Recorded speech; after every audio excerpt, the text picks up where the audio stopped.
ஏழு ஜென்ம பாவம் தீரும் இறைவா உனை எண்ண தேவாரம் பாட அந்த ஞானம் வருமே மனம் கொள்ள.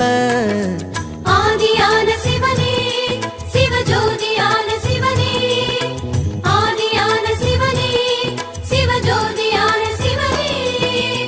ஏழு ஜென்ம பாவம் தீரும் இறைவா உனை எண்ண தேவாரம் பாட அந்த ஞானம் வருமே மனம் கொள்ள. தாழும் நிலை வாராமல் காப்பவன் நீதானே, வாழும் வழி சொல்பவனே வள்ளல் பெருமானே. அண்ணாமலையானே அன்பின் பொருள் நீயே, அருணாச்சல சிவனே ஆற்றல் வடிவோனே. சக்தியின் கலையாய் பக்தியின் நிலையாய் தோன்றும் சுடரோனே.